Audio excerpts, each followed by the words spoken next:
next speaker, by externally, she could be my mother, but actually she's like a daughter, and at the same time she's so vastly senior to me. And she's like daughter because although she's externally like mother, internally her mood is always so youthful and young and sweet and playful. And while she has so many beautiful realizations about Srila Gurudeva and Srila Prabhupada, and she's so loyal, like Sripad Madhav Maharaj was talking about loyalty. I can't think of anyone more loyal to Srila Prabhupada than this next speaker. While she is so totally immersed in the tattva, at the same time, her mood really imbibes, embodies everything about the goal that Madhukar was talking about Radha Dasya, that sweet, youthful, innocent, beautiful, playful mood. So I'm very excited to introduce our next speaker, who will take us up to 5 minutes to 2, and that is Yasasvini Didi. Haribol Yasasvini, welcome. And you need to unmute yourself. Okay. Haribol, Dandavat. There now. Hare Krishna, Dandavat. Thank you for the introduction. Actually, I feel so fallen at the moment. I think this is a very amazing year, probably for all devotees. I feel like the energies of the planet are pushing us all forward and giving very deep realizations.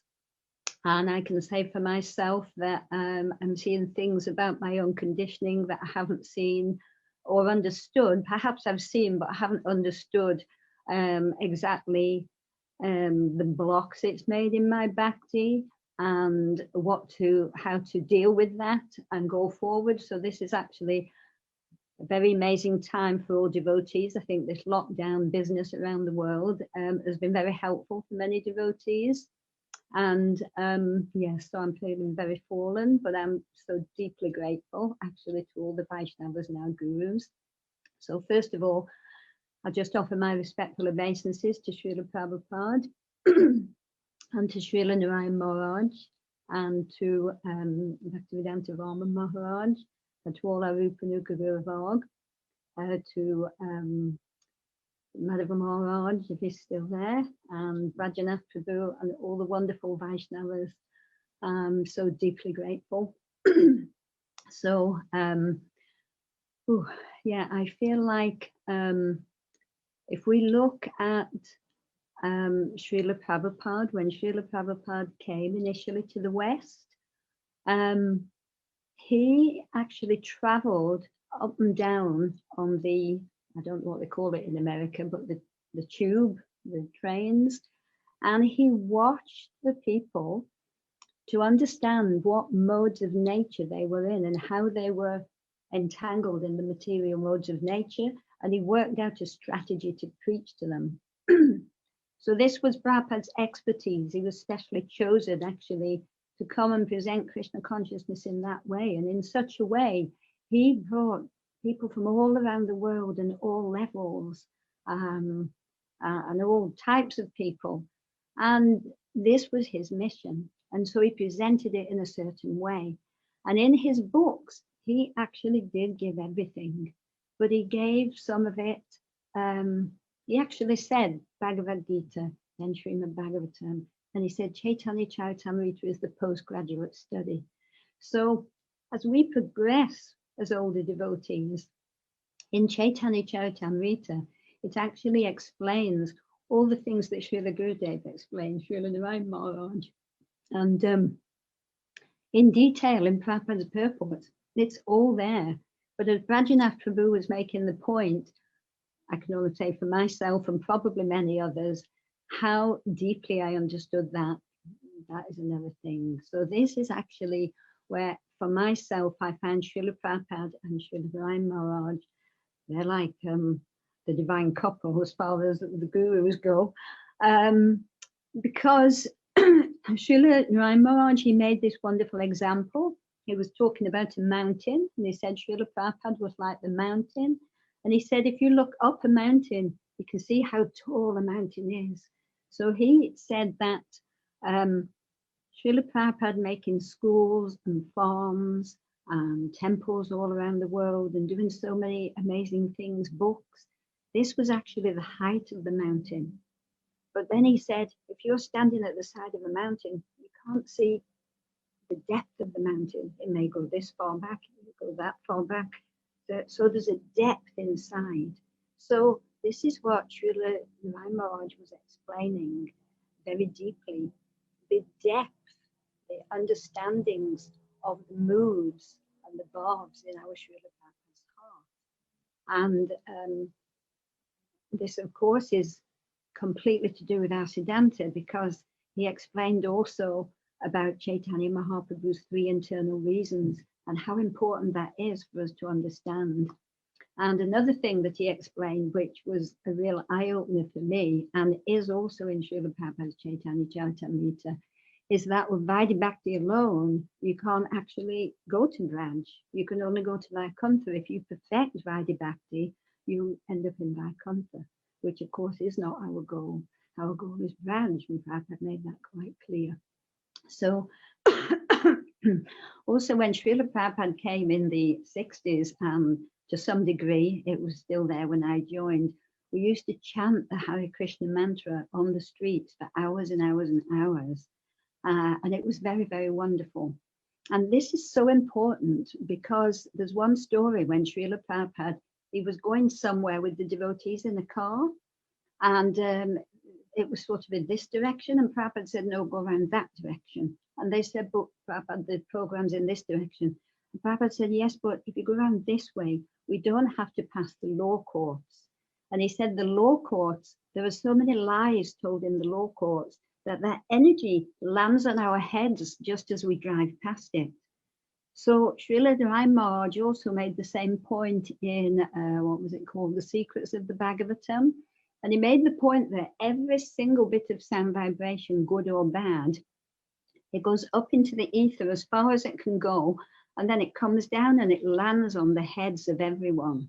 So all the bad vibrations in the world, at the moment, there's so much fear, so much confusion, so much fighting, going up and coming down, that when we chant Harinam on the streets, even when we chant Harinam in our houses, we speak Harikatha, we share transcendental sound vibration.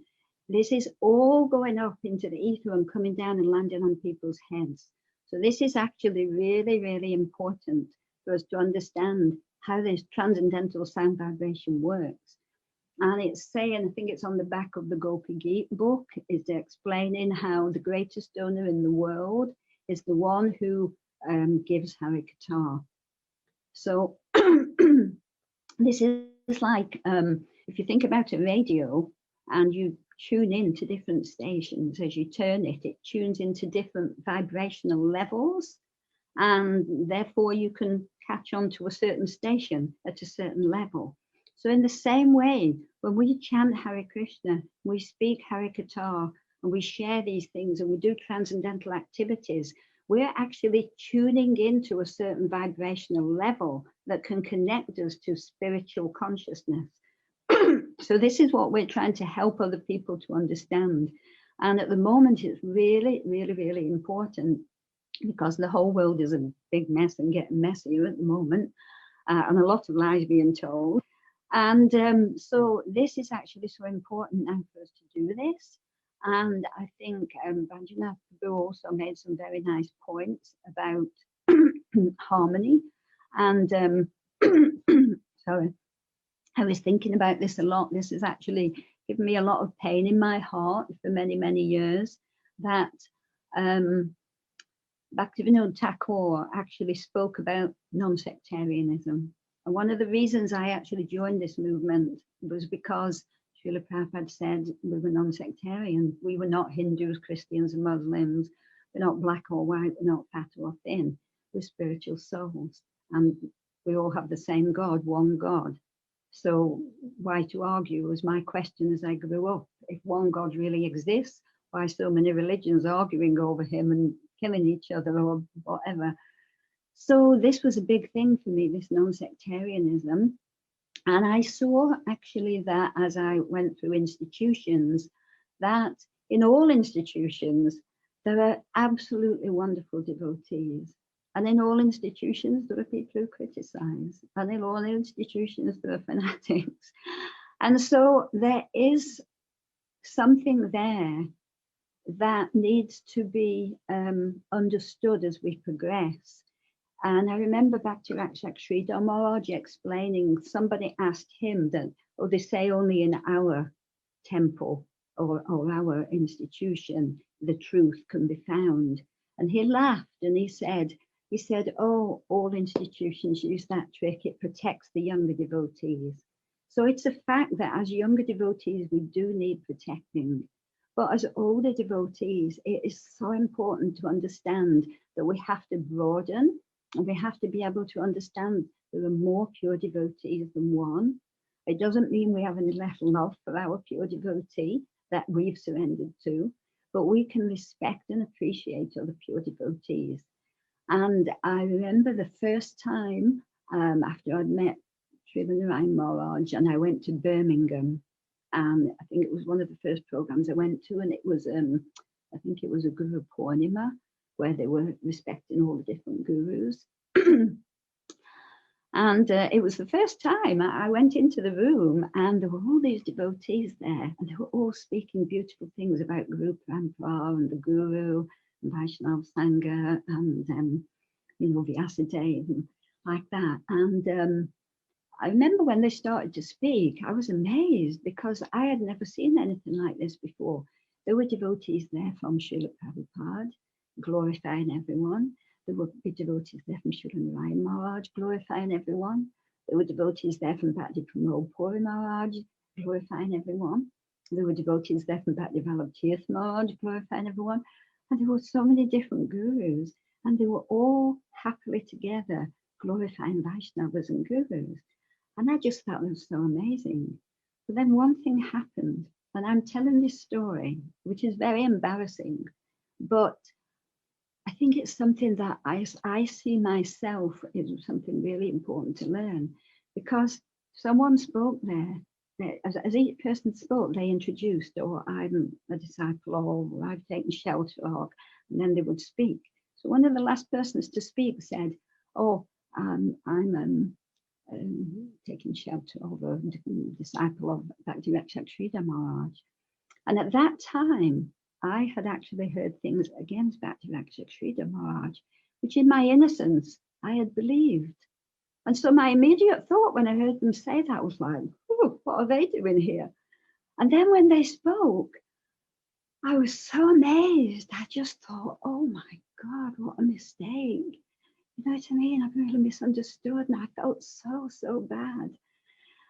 But this happens all the time. And I think it's so important in any institution to understand that, yes, we do protect devotees initially, but as time goes on, we have to understand that we broaden in that way. Because this has brought so much heartache to me, actually, because I adore my Srila Prabhupada, and I actually love his mission and want his mission to be successful. And I've also met so many wonderful friends and supportive devotees who have given me kindness and shelter and knowledge within Srila Narayana Maharaj's movement. And it just is heartbreaking to me that the two can't understand each other. This has given me a lot of pain over many years. And I think that the whole world is undergoing change. And I may be wrong, I don't know, but I hope, and I think I'm seeing the beginnings of some change happening amongst Vaishnava institutions, that there may gradually be a greater understanding where still remaining chaste to our Guru and our Sangha, but we can open our hearts and love other devotees also from other sections. And one really important thing that I see that Srila Narayana Maharaj taught me is to learn, not just me, taught us all, how to reconcile the seeming differences amongst pure devotees. Because pure devotees are individuals. They're pure devotees because at every second, unmotivated and unbroken, they're serving the Lord, but they're still individuals. And they may stress one thing more than another, or even have slightly different opinions sometimes, and that's okay. You know, and one thing Srila Prabhupada said in one purport in the Chaitanya Charitamrita, when I was checking, I don't remember which one, but I can find out if anybody wants to know. Srila Prabhupada made the point that if you follow, he didn't say if you follow the pure devotee, he said if you follow your pure devotee, then you will actually make advancement and, you know, become fully Krishna conscious. So this is a really important point, that if we see that somebody's pure devotee have a slightly different detail than our pure devotee, it doesn't mean that one's wrong and one's right. Actually, they're both correct. And Prabhupada making this point, if you follow your pure devotee, because what is going to get us back to the spiritual world? Is it the actual detail? Or is it the fact that we are surrendering our independent will to the will of the servant of the Lord? Because this is what we need. We need a different mentality when we arrive there. We need to be able to be surrendered, and we need to be able to be harmonious, and we need to do so many things in this way. So this is actually, Srila Prabhupada said that, might be in the beginning of Bhagavatam, I think. He said that, or it could be Bhagavad Gita, anyway, he said that this teaching is not for armchair speculators, because it's so, especially for people who are very clever, sometimes they just love to sit and discuss the knowledge and go back and forth. But Prabhupada said this is not for armchair speculators. He said it's for character development. You know, so these are really, really important points. And yeah, besides that, other reasons that I joined this movement, two other reasons actually. One was because they actually went onto the streets and spread it to other people. And the other was that I'd been brought up quite strongly with God, actually. I had a strong faith and connection. But Srila Prabhupada introduced a God I could do things for. I could make a garland, I could sing for him, I could buy a fruit and give it to him, and he would reciprocate. And so many things we can do like that. We can bathe the Lord, dress the Lord, so many things. So this was very wonderful. And then, of course, I, engaged in all those things.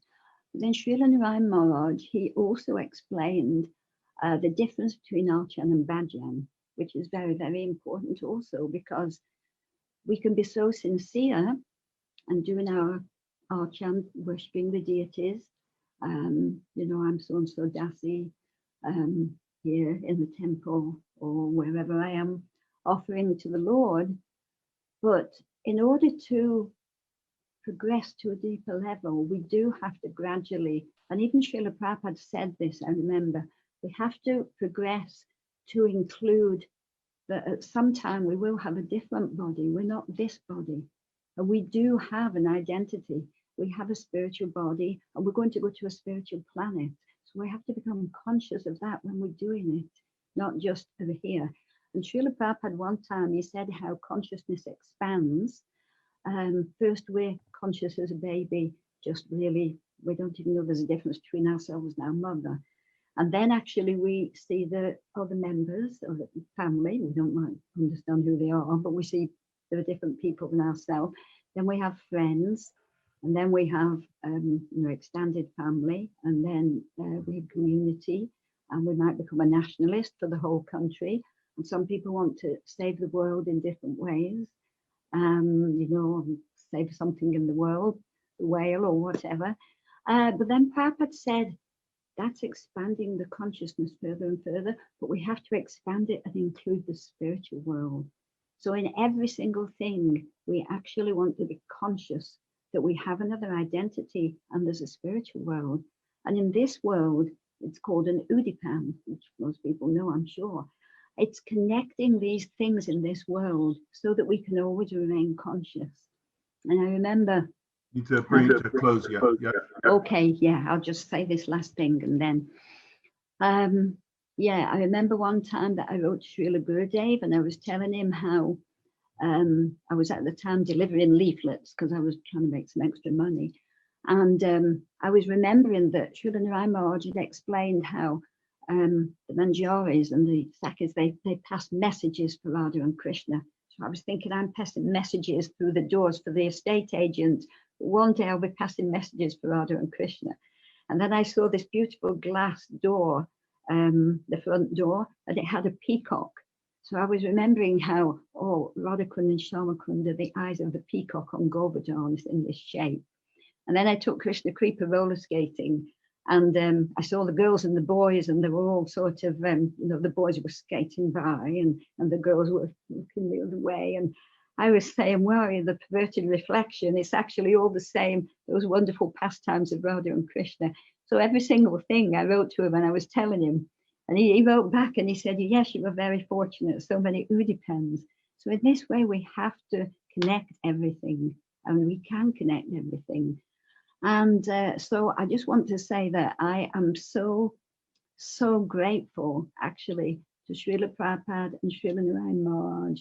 And I just really pray from the bottom of my heart that in the future, I don't know whether the institutions will be able to respect and work together, or whether there'll be many people from each institution or all institutions that join together because they have that open heart, or whether it'll be small groups like Bhaktivinoda Thakur said about Namahatta. But I just really pray for myself and for all Vaishnavas everywhere that we can learn to open our hearts, to love Vaishnavas, and to respect and honor all these amazing gurus who are all working like flowers in a garland that completely cannot be separated, and are just giving more and more nectar for our hearts to open. So with that, my time is up.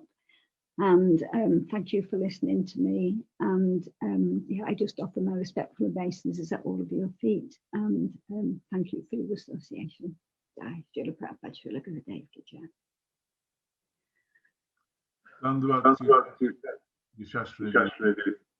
I could honestly, I could feel the crackling of your heart throughout Zoom. Actually, your heart was crackling my heart. I could feel, I mean, we've had many conversations about this subject of harmony and reconciliation. And I know this is not a theoretical thing for you. You've lived through this disharmony, and you've been searching for the harmony between the missions, and it's something that lives and grows inside of you. So I could feel that. I think we could all feel that quite tearfully, actually. And your aspiration is certainly my aspiration. I'm sure it's everybody's aspiration on this Zoom call for that harmony between the sanghas. It's very beautiful, and that's really what's going to please Parampara, that all Vaishnavas can come together. Which reminds me, and I think it was Sundar Gopal that sent me an excerpt from Bhaktivinoda Thakur, who stated that anybody who considers that Mahaprabhu is a great personality, even God himself, just a great personality, is a member of our club. This is an incredibly broad vision. And you think of the kind of things that we end up arguing about, and you think of that, the broadness of that vision, and it's really humbling, very beautiful. It seems to be a theme that's running through our festival today,